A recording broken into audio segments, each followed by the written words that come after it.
ছাত্র জনতা এমন আন্দোলন গড়ে তুলবে, একটা ভাই হারা শত শত হাজার হাজার ভাই কি করতে পারেন সেটা আপনারা জানেন। আমরা জানি আপনারা মামলা নিতে তালবাহানা করতেছেন। আপনাদের কাছে যথেষ্ট পরিমাণ প্রমাণ থাকতো আপনারা মামলা নিচ্ছেন না। কেন নিচ্ছেন না, এটার জবাব আপনাদেরকে দিতে হবে। সৈয়দ তাহসিন বক্স। বাবার নাম? বাবার নাম দেলোয়ার মাহমুদ জুয়েল বক্স। বাসা? বাসা আমাদের খাসদবির, আর আমাদের বাড়ি হলো ছাতকবাগ বাড়ি। আচ্ছা, আপনি হচ্ছেন স্টুডেন্ট ফোরামের সভাপতি। আপনারা যে এখানে আজকে মানববন্ধন করছেন, একটা ছেলে নিখোঁজ হয়েছে, তাকে ফিরে পাওয়ার দাবিতে আপনারা কি দাবি জানাচ্ছেন এবং আপনাদের যে সংগঠন আছে এখান থেকে আপনারা কি কি পদক্ষেপ নিচ্ছেন? এই গত 27/1/2025 ইংরেজি এই 2টার সময় ওর স্কুল ছুটি হয়। স্কুল ছুটি হওয়ার পর ওর বাসায় আসার কথা, কিন্তু ও বাসায় ফিরেনি। যখন আমরা যখন বাসা থেকে খবর নিলাম যে ও তাসিন তো এখন আসে নাই, তখন ওর স্কুল ফ্রেন্ডরা ওরা এই স্কুল সহ স্কুলের আশপাশ যত এলাকা আছে সব কিছু মানে খুঁজে দেখলো, ওকে পায় নাই। তখন আমরা এই তাসিনের আব্বা মোহাম্মদ জুয়েল বক্স আঙ্কেলকে নিয়ে আমরা এয়ারপোর্ট থানা যাই। তখন ওসি স্যার আমাদেরকে এই জিডি নেওয়ার পরামর্শ দেন। তখন আমরা জিডি করেছি। আজকে প্রায় 7 দিন হয়ে গেছে, এখনো আমরা আমাদের ভাইয়ের কোনো খবর পাইনি। প্রশাসনের কাছে যথেষ্ট পরিমাণ তথ্য আছে, ওনারা যথেষ্ট পরিমাণ তথ্য পেয়েছেন। এরপরেও উনি সেই রকম কোনো পদক্ষেপ নিচ্ছেন না বলে আমরা মনে করি। আমরা মনে করি উনি যদি এই পুলিশ প্রশাসনকে আমরা অনেক শ্রদ্ধার সাথে বলতে চাই, ওনারা যদি যথাসম্ভব আমাদের বাইকে ফিরিয়ে না দেন। আমরা জানি ওনারা এই জিডি নিচ্ছেন, কিন্তু ওনারা মামলা নিচ্ছেন না। কেন নিচ্ছেন না?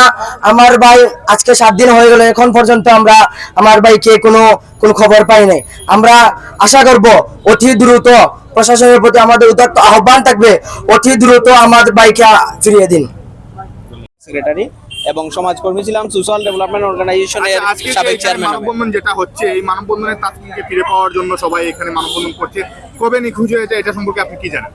আমরা জানি সৈয়দ তাহসিন আহমেদ বক্সর গত 27 তারিখে সিলেট সরকারি উচ্চ বিদ্যালয়ের 8ম শ্রেণীর ছাত্র, সেখান থেকে সে নিখোঁজ হয়েছে। নিখোঁজ হওয়ার পর পরিবারের সবাই আপনার নিকটস্থ থানা এয়ারপোর্ট থানায় তার নামে জিডি করেছে এবং মামলা করার চেষ্টা করেছে। আমরা এখন পর্যন্ত যতটুকু তার পরিবার থেকে জানতে পারছি, তার সম্পর্কে পুলিশ এই শুধু জিডিটাই নিয়েছে। এরপর এই যে তদন্ত বা মামলার কোনো প্রকার সহযোগিতা পুলিশ করতেছে না এবং তার পরিবারের উচিত বা তারা বিভিন্ন সামাজিক সংগঠনের সাথে যোগাযোগ করছে এবং বিশেষ করে সিলেট অর্গানাইজেশন স্টুডেন্ট ফোরাম সবসময় ছাত্রদের আন্দোলন নিয়ে ভূমিকা পালন করে।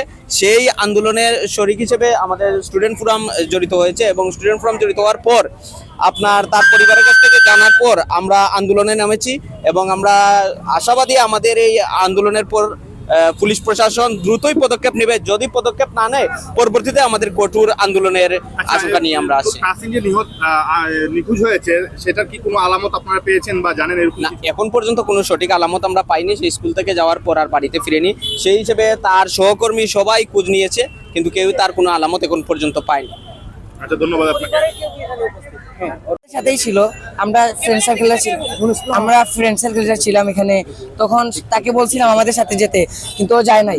ও বলছে মানে আমাদের বড়দের সাথেও যায় নাই, ও এখানে দাঁড়িয়ে গেছে। তখন বলছিল যে ও তার ফ্রেন্ডদের সাথে যাবে, তখন থেকে আর বাসায় আসে নাই।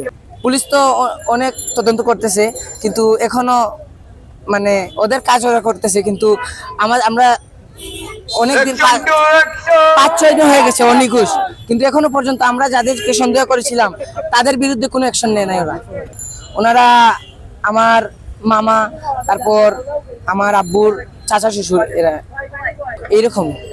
আচ্ছা, তো ওকে ফিরে পেতে আপনারা আর কি কি পদক্ষেপ নিচ্ছেন? আমরা আমাদের যথাসাধ্য চেষ্টা করবো। আর ভাইদেরকে ধন্যবাদ আমাদের সাথে থাকার জন্য।